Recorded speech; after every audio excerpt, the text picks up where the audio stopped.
Hey guys, Darren Kelly, Coach your Wise Pods, and welcome back to another trade mode ahead of round 10.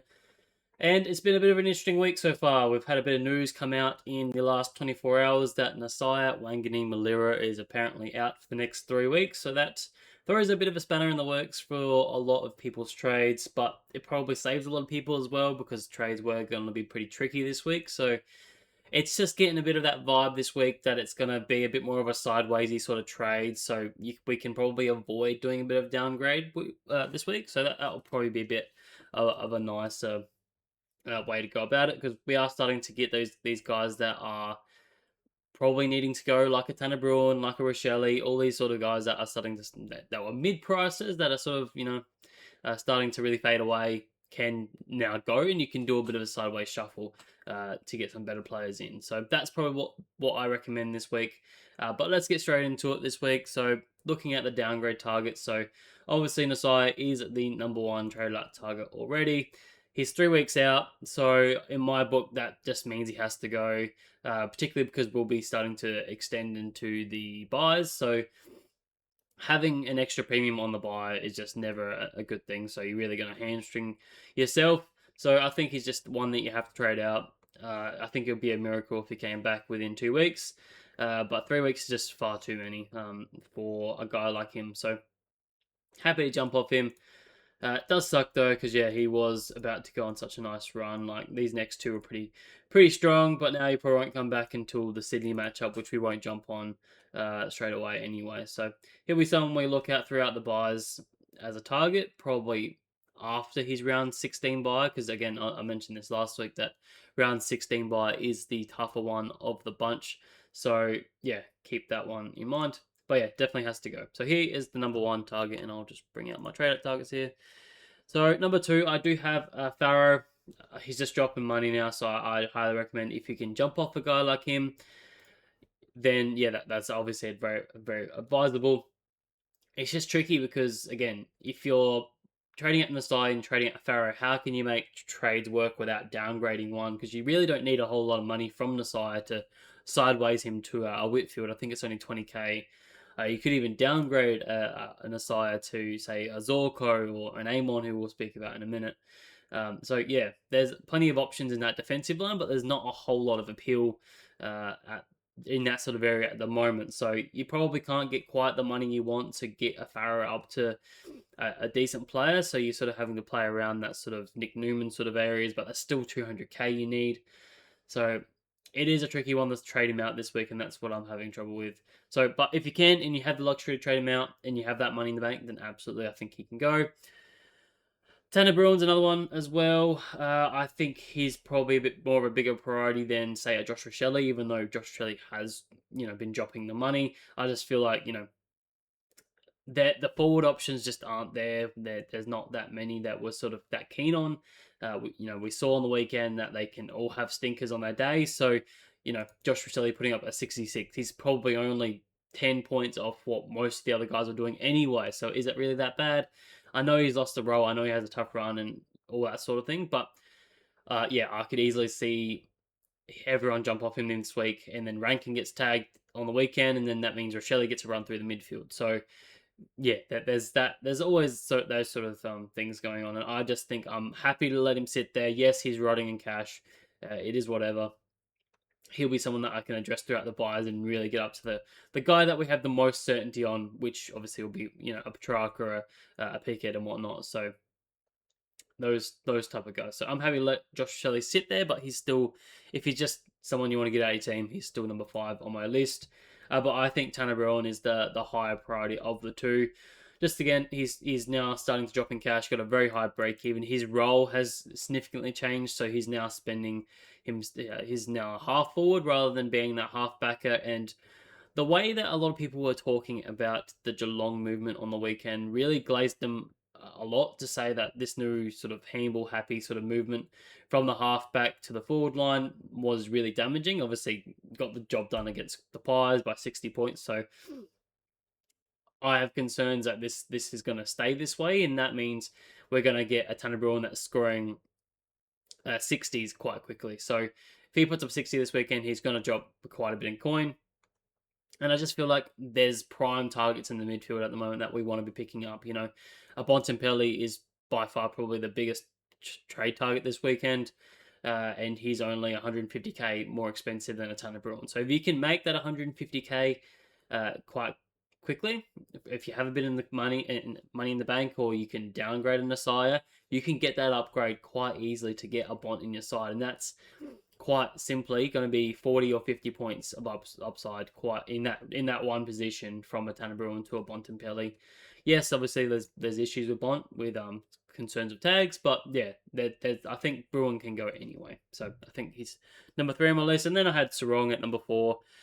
Just he's not playing. He's potentially going to drop in coin, but if you need that bench cover, or obviously with trading out a lot of defenders, not many of us have many people sitting back there, so he can still stay. But if you need that money on his head, he's there to go as well. So that is probably about it for the trade out targets. It's pretty straightforward again.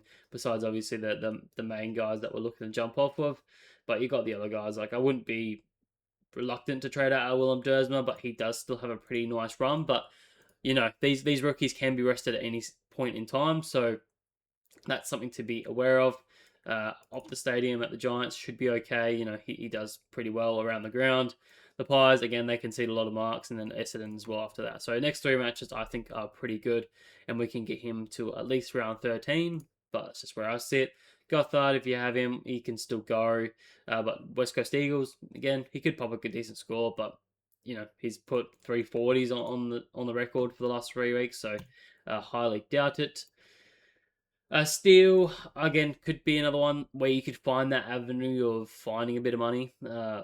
He could downgrade him to a McCluggage who's 100k cheaper than him, or even a Dunkley is 100k cheaper than him, and then that's your avenue to get these other guys up to a Bontempelli and whatnot. So, yeah, he's another guy that you could make that slight shuffle and find a way to make the money. So that's just some other things you could look at, but that's probably about it for the trade outs. But I think we all know what we're doing at this time of year. So let's jump straight into the trade-in targets, and we'll start with the defenders because this is where a lot of people are looking this week. Just obviously with the news and the Sire being out, we have to most of us have to trade in a defender at some stage. It's just what are we looking at, and for me, Lockie Whitfield is by far the number 1 pick. Yes, he is the more expensive one of the bunch, but he still probably presents a little bit of value with what he's doing at the moment. Back-to-back really good scores, and has a really good run for a little while longer with West Coast. Brisbane's tougher one in between, but then goes Melbourne, St Kilda, Colton. So a really good 5-game stretch from him, and I feel like he's a bit of value at what he's priced at. Again, Monopoly in the halfback role, so he's getting it done. So if you can make that slight shuffle to him, only 20k more, then that's a nice easy one for you. And yeah, it will be a nice captain option going forward. So yeah, number 1 there. Number 2, I do have Dane Zorko at number 2 again. I just feel like if you need that slightly cheaper option, he is below $1 million, which we haven't seen for a while. Obviously, he still has a higher break even, so that's something to note that he probably will drop a little bit more in coin going forward, and doesn't have the greatest matchup this weekend against the Cats, but we could see Zorko go quite well. We know he has a great ceiling, and he could easily hit this 130 quite comfortably on Thursday night. But from that point onwards, he goes into the Giants. We've seen what defenders have been scoring against the Giants in the last couple of weeks with Noble and Archie Roberts both going 140 plus, so he should enjoy that one.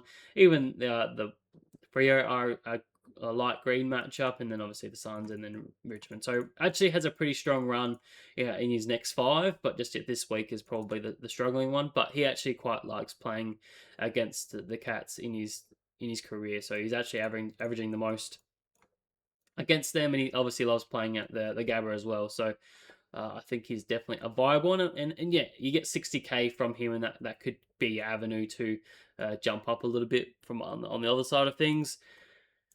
Carl Amon is my 3rd pick though, so he's a bit further down, but this is where I'm sort of tossing up really between going Zorko or going Amon, because I see them very similar in the way that I think they could score very similar for the next period of time. I love Amon's run.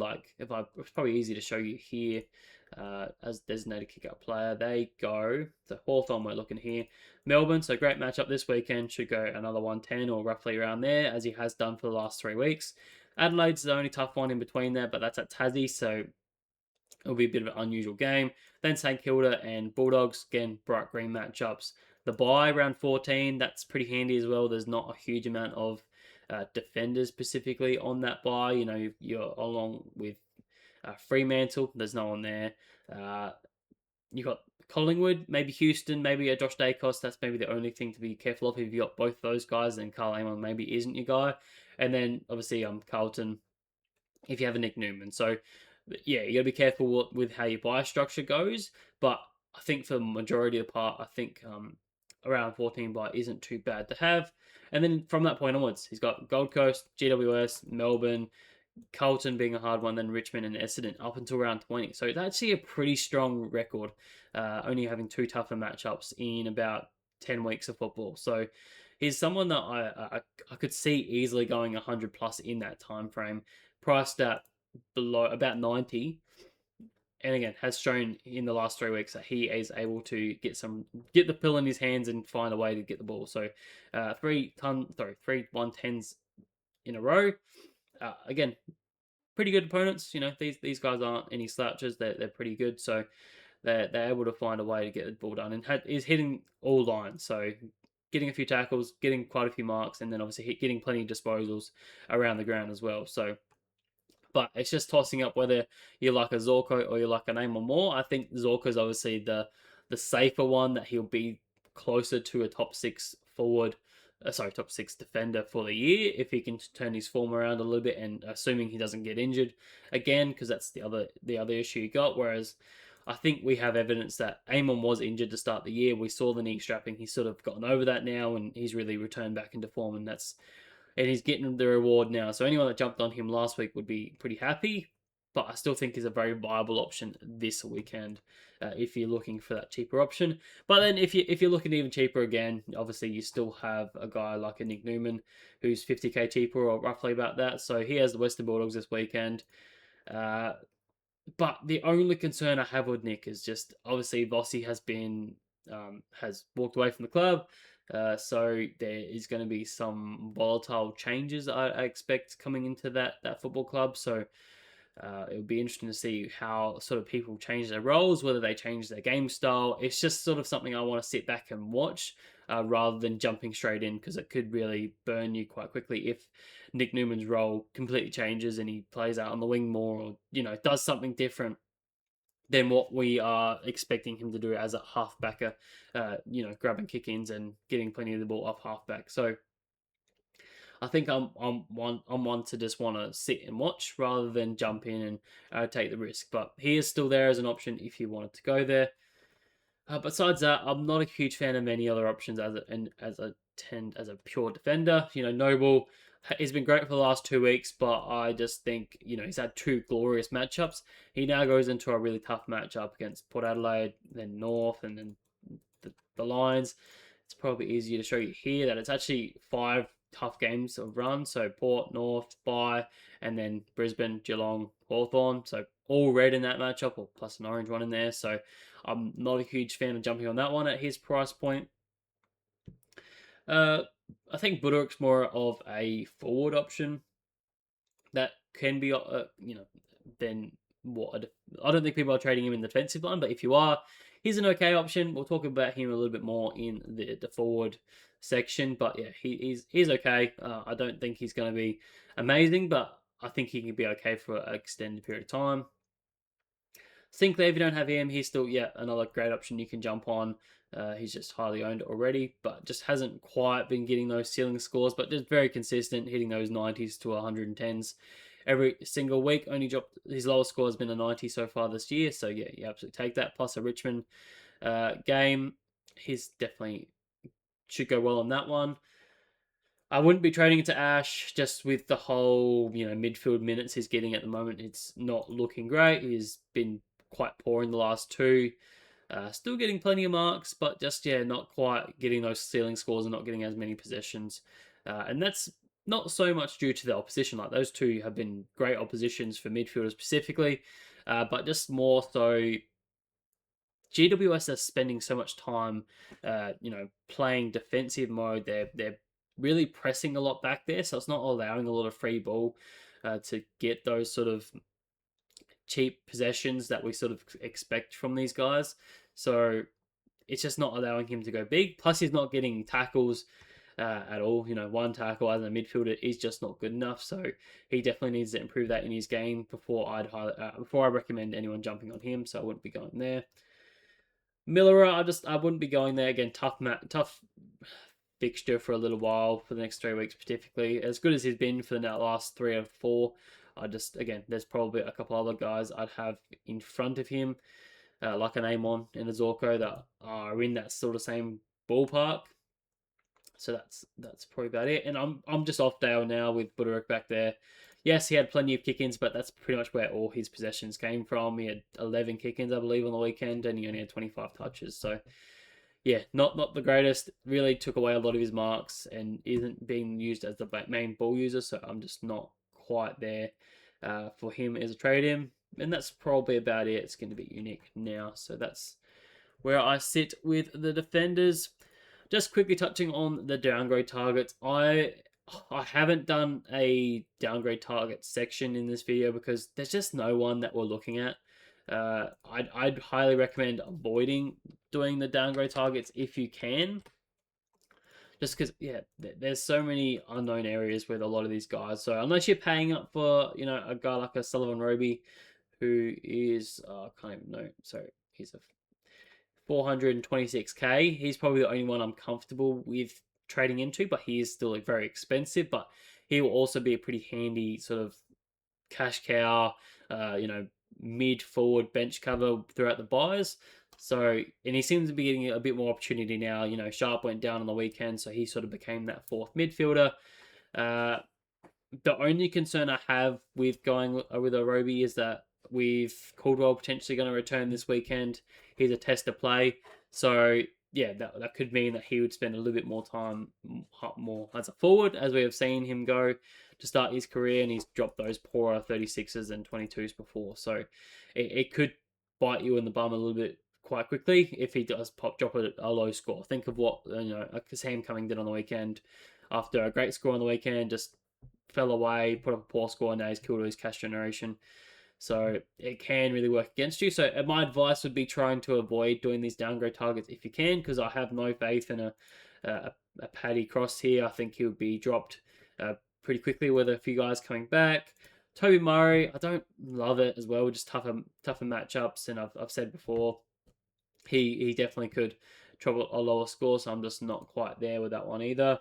And then you got all these other guys like a debutant forward from Port Adelaide. I think they're still just trying to spot fix a few things, and I just don't see it lasting long enough. So I wouldn't be going there off 1 week. This guy here, Harvey Johnston, again, 34, just is going to be a nothing pick at the end of the day unless he suddenly pops a big score, but he's not someone that I'd be jumping on this week unless you absolutely need a defender that is sort of going to play. But again, I don't know how long he's going to play for. So I'm just trying to say that all these guys that we're sort of looking at as as a downgrade targets are just not great, and I feel like they're going to cause you problems more down the line than what the benefit is going to be, rather, trying to risk jumping on that guy that's going to pop. So I think it's best just trying to avoid these guys this week and try and do a bit more of a sideways trade. So that's why I'm advocating for trying to find a bit of money by downgrading an Asaya or whoever you're looking to trade out, and then trying to get that money on the other side of things to at least get halfway home, get some mid-price guys in that we have a bit more comfort in, that can score well and can go on a bit of a run. So that's just all I wanted to talk about with the downgrade target areas. But we'll move on to the midfield now. Again, Bontempelli is by far the number one trade-in target, in my opinion. He's under $1 million. He's got a pretty strong run coming up, so I'll show you that here. Uh, Colton, they love conceding a lot of tackles, so I think Bont will get in there and get some of the work done there, but they also give a fair few marks on the outside, so I think he'll get the job done against them. Melbourne, great matchup as well, Pies, and then goes into a bit of a tough one against Hawks, but from that point onwards, should be more than fine. So if I show you from a bigger scale sort of thing, from obviously DFS, his run for literally for the remainder of the year, he only comes up against 3 tougher matchups to finish off. So St Kilda, Sydney, and then North are the only remaining tough ones on this scale. So, but you can throw in obviously Hawthorn. They're probably a bit of a tougher one every now and then. So, yeah, I think Bontempelli is a great pickup this weekend. Yes, there's concerns about his knee and potentially getting a rest, but that's just where I'm having backup plans this week. If he does get rested this week, then I'll make a shuffle and go someone else. But I think I'm just happy to jump on this week. If he gets rested in the weeks coming, I'm not going to worry too much. It'll be a 1 week sort of thing, and I'll have him for the remainder of the season. And I know that I've got him at the cheapest price possible. Well, barring last week, obviously. Just with how he's going so far, like besides obviously the 28 he's dropped so far this in that tag game, he has been phenomenal. Like showed a massive ceiling. Even in some tougher matchups, he's got the job done. So, yeah, I just we need to jump on him. He's been phenomenal. So I think he's definitely by far the number one pick this weekend. So I'd make some moves to really try and get on him this weekend if you can. If you have Nasai in your midfield, then that's obviously an easy swap. You're making a bit of a downgrade there. But yeah, if you're having to jump off Bruin, he's again another 150k above him, so you can make a bit of moves there. Number 2, I did have McCluggage though. Still, I still firmly believe that he will be fine this weekend. I know there's talks about him potentially getting tagged, but I'd be extremely surprised if he was tagged when you have the likes of Neil in his such great form, and then obviously a Will Ashcroft as well. Both of them have been tearing it up so far this year, so I definitely have McCluggage as that third tag option in Brisbane Lions. So I just can't see a world where a Mullen's going to go to him this weekend, unless obviously he starts like a house on fire and then they make a shuffle to go to him. But I don't see it starting on him. So I think he's again someone that is going to be very viable. Probably didn't get quite the reward we wanted on the weekend with a 93, but considering how poor Brisbane Lions were in that second half, I'll definitely take it as he was on track for a pretty good score at halftime. Just fell away with the entire Brisbane side essentially. So I think he's number 2 there. Number 3, I have Zach Merritt as another bit of a pottier option. Just love what his runs are looking like. Like Fremantle, good matchup. Richmond, Eagles, Carlton. His next 5 is pretty elite. So I think if you've got the money, I think he's a very viable option to jump on. 10% owned, so a bit of a unique option, and has shown a big ceiling, obviously 150 previously, and has been pretty solid so far this year. A couple lower ones every now and then against a tougher North, and a bit of an anomaly one against the Pies. But yeah, I think he'll be fine. The concern is obviously around his role. Like he has been shown to not be in the CBAs as much, but he just finds a way to get the ball in his hand. He's obviously not the captain anymore, but they still very much respect his ball use and they still want to use him as much as possible. So he just finds a way to get it done. And I still firmly believe he'll be a top 8 midfielder by the end of the year. So I think if you can get him at this price point, it's definitely a worthwhile one. So here's my number 3. And then number 4, I have Josh Dunkley as a bit of a cheaper option. So if you have a McCluggage already, then I think Dunkley is probably that next best option. He's starting to find a bit of form in his last 3 weeks. He's averaging about 95 in his last 3. Hit a couple tons. He's found his tackle game, so he's getting those 9 and 8 tackles a bit more in these games now. He's getting on the outside. He's spreading. We're starting to see the Dunkley of old. So I feel like his time is very much coming, and sub 900k is a very good price point, and someone that if he's a very halfway home that you can get to. Maybe he won't be a top 6 or top 8 midfielder for the year, but he'll be close enough to that as the season progresses. So he's another very good option at that sort of price point and cheap as well. Sorry, very unique. So if you're looking to make a bit more of a more unique move, if you're struggling in rank, then yeah, definitely could advise Josh Dunkley. Just a few more options here we'll talk about though. Just talking about straight mids, obviously. Callahan, I'm just not on Callahan anymore. Like, I feel like he's been very just poor for the last 2 weeks in what have been very good matchups. So I just feel like he's now Lockie Ash has sort of taken away his ceiling in that midfield. So those ceiling scores aren't going to counter the scores that he's going to have where he goes 60 when he gets tagged. So I'm just not on that one anymore. So I don't encourage anyone jumping on there. If you can get to a Smith, and I probably wouldn't be doing it this week. He's got the Brisbane Lions, so tough matchup. He's still coming down in price, so wait a few more weeks. He's still got 2 very tough matchups back to back, so probably looking in a fortnight's time that he'll be someone that we can jump on. Dawson, again, it's just Adelaide's run is so tough, but he is playing more as this defensive minded player at the moment, playing a bit more halfback, so we've seen that in the past. He's been being able to average 110 or 112 in that 2023 year where he was that halfbacker. So I think he'll be great. I still think he's a little bit of value, so I wouldn't mind going there as well. Just the matchup and the run just doesn't sort of suit me at the moment, so I don't encourage people going there. I think there's just going on merit seems like a bit of a no-brainer over Dawson at this stage. Anderson's another one I looked into a little bit. Just he's such a tough one to read because he just seems to fail at the worst times, but he's getting a lot more of these cheap possessions off halfback. I've really noticed him in the last few weeks, just getting cheap possessions and halfback getting a few more marks. So that's where he's finding a bit more of those ceiling scores. Maybe that's just he's being a bit more that defensive minded midfielder rather than while Truck is doing the half forward stuff. So it's definitely an interesting one, but at his price point, he won't be too bad. I feel like there's a bit of value there, but it's a roller coaster with Anderson every single year, so it's hard to recommend people jumping on that one. Plus, the run is really tough for Gold Coast. If I show you that there, Port Adelaide, North, Geelong and Brisbane, so probably not someone I'd recommend.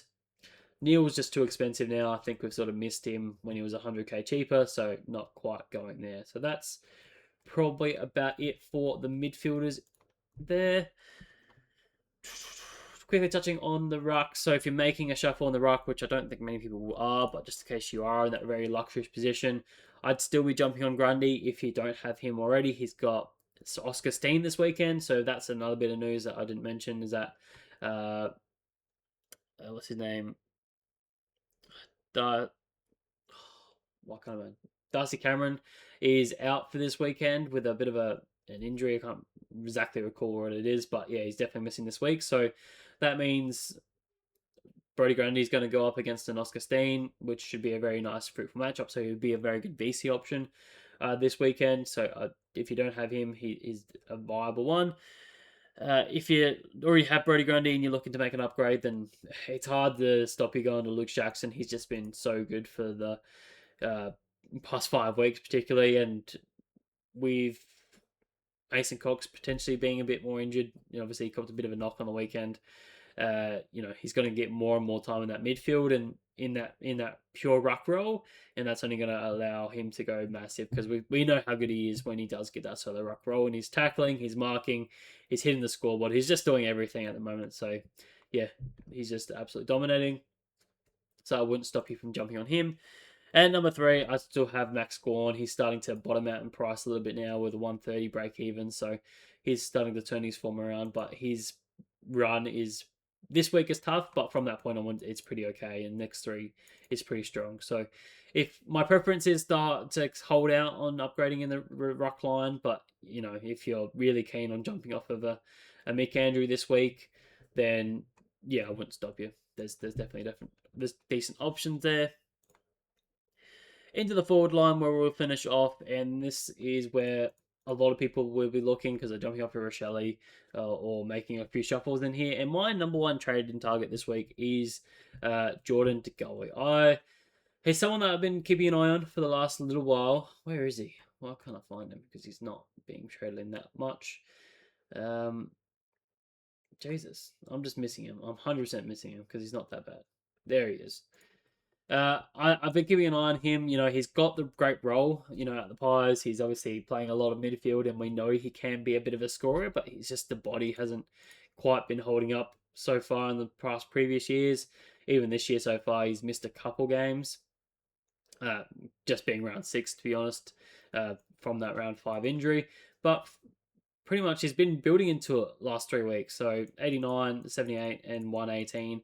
He's really getting the ball in his hands now. So I think he's a great option. And again, it's perfectly this week that you can make a bit of a downgrade from a Rochelle, grab 100k from him, and then go upgrade on the other side. And that could get you a Bont in the midfield, or an Asai up to a Whitfield, or if you want to get him up to a Roberts, then you can do that. Because I didn't speak on Roberts, I should have. I still don't think it's too late for a Roberts. If you want to jump on him, he's just been that good this year that you're just going to continue to hurt, and his run is still pretty good. So that's just no brainer. Just jump on him if you can. I know he's expensive, but just do it. But yeah, I think I love what De Goey is doing at the moment, and his run is pretty strong. Obviously, tough one this weekend, but from that point onwards, he should be pretty strong going forward. Round 14 buy, so I don't think there's too many in that sort of category that we're looking at in the round 14. Just having a quick look, I have no round 14 forwards at this stage. Besides, obviously, the mid prices in like a Connor McDonald and Murphy Reed. If you have those guys, then he's a bit of a stretch. But you're probably planning to trade out one of those guys anyway by the buy. Probably definitely Murphy Reed at that stage, because I don't see him being a top 6 forward for the year. Whereas I feel like De Goey could definitely push that sort of boundaries because he has the most stable role, playing as a full-time midfielder. And we know he can score quite well. So I think he's just by far a really nice target in the forward line, and you can make some really nice moves with that. Number 2, I did have Connor Buderick too. Wasn't a huge fan when I first looked into it, because I'm like, where was this when we all owned him at the start of the season? He was putting up 60s and 80s, but looking back into it a little bit more, he did have some tougher matchups in there. Obviously, Brisbane Lions in the opening round, 94 was actually a pretty good one. The Giants were a bit of a tougher one to start the season, but 87, you're absolutely taking that. Crows are tough, so 60, you probably expect that. Hawks are tough, 60 as well, but his next bit of run is pretty strong. So Carlton, Melbourne, and then the Pies all give up a lot of points and are conceding a lot of marks, particularly in that sort of halfback mid role, which is where we see a lot of Buderick getting a lot of the ball. So I think is, again, another decent one that you can make a little bit of money on by downgrading someone, and then you can get an upgrade somewhere else. So if you want to put him in the defensive line, you can. But yeah, I think he's best suited into the forward line, just with where we're at with the forward line at the moment. But having that flexibility to be able to throw him around in the buy structures could be pretty helpful. Number 3, I did have Sam Durham. Again, just cheaper option, just getting really that bang for buck. He's got a great role in the midfield at the moment for the Bombers, but really just hasn't shown much of a ceiling, but is pretty consistent. So when he was scoring these lower scores throughout the mid part, he wasn't playing in the midfield, but he's sort of been re-injected back into that midfield the last couple of weeks. And the reason why he's down the list a little bit here on number 3 is that with Caldwell coming back, does that sort of take his position a little bit? They try. Obviously, Parrish doesn't play any other role, so he has to be in there. We know Merritt can go play anywhere, so that's not a huge concern. But Caldwell, I feel like, also has to play a big portion in that midfield, because he always has been a 40, 45, if not full-time midfield. So he's going to take some portion in there. So does that take a bit away from Durham, and does he start spending more time half forward? Or does that more take away from a Sullivan Roby, who obviously they've been injecting in there for the last couple of weeks as well? So there are going to be some movements in that Essendon midfield in the next coming weeks. So that's where I'm a little bit concerned with a Durham. And yeah, that the risk versus reward could hurt you quite quickly if he does go back to scoring these sort of 50s at his price point. But yeah, if he can stay in that midfield and continue putting up 90s in a decent stretch of form, then he's got a good rate run, as I mentioned, for Essendon. So yeah, I could see him going quite well. So that's why he has to be on the list here. Number 3 and number 4, I have Isaac Rankin. Obviously, here's the pop name that everyone's talking about this week, but I'm just not keen on this one. I know how good he was on the weekend. He put up the biggest ceiling of his life by some stretch of margin, but his next 3 is very, very tough. Probably gets tagged by either Finn O'Sullivan or Jai Simcombe on the weekend. Then you got Hawks, who we know are just tougher matchup, especially at UTAS. So I just don't know if he go that well on the weekend. And then obviously potentially another tag against the Mullen at the Cats there. So I just wouldn't recommend trading into him as much as he probably will rise in coin, but I just feel like he'll get more points upgrade by going someone else like the guys that I mentioned above. So could easily see him spend a lot of time forward in the coming weeks with a bit of tag. So that is where I'm at with the trade-in targets this week. So that is about it for all them. Let's just quickly do my top 5 trade-in targets just to clarify a few things. So my top 5 this weekend, I have Montepelli clear at number 1. I just think great price, great run. The ceiling is amazing, so he'll be a great captain option, and he's just not going to get any cheaper. So, yeah, if you can jump on him this week, I highly recommend it. That's what I'll be trying to do as much as possible. Number 2, I have Lockie Whitfield. Again, great run. The price is a little bit more expensive, but yeah, still probably presents a little bit of value there with the way he's going at the moment in that halfback role. Number 3, McCluggage. If you're looking for that cheaper sort of target, maybe he's the best you can get to. I still highly recommend him. Don't worry about being tagged. I doubt that happen. Zorko, again, if you need a bit of a cheaper defender option, I highly recommend him, as that sort of he'll be closer to being a top 6 defender, assuming he turns his form around quite quickly. But he is still getting cheaper, so that's why he's a bit further down the list. And then if you need a forward option, Jordan De Goey is obviously my number 1 trade-in for the forward target, so he had to feature in there as well. So that is my trade-in targets for the week.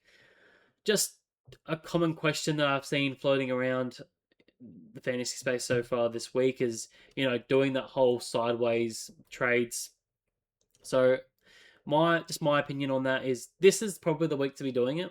I've probably mentioned a few times already in this video is that trying to do some upgrades if you can while doing these upgrade targets is definitely the way to go forward. Like, even if it's a small upgrade. So my trades this week are going to be, more than likely going to be Nasai to Bontempelli and then Bruin to Zorko, or vice versa, however you look at it.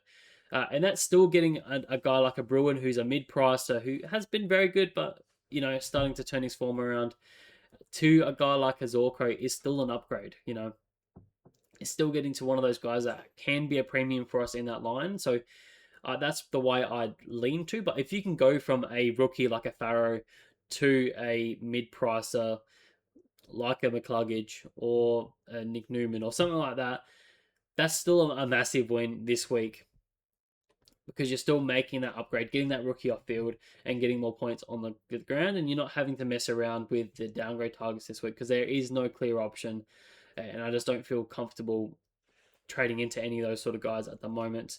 And again, I'm probably, as much as I like Roby and I have recommended other people trading him in, it's just he's too expensive for me to jump on and not, be able to do the trades that I need to make. So yeah, that's where I sort of sit with the sideways sort of the discussion this week.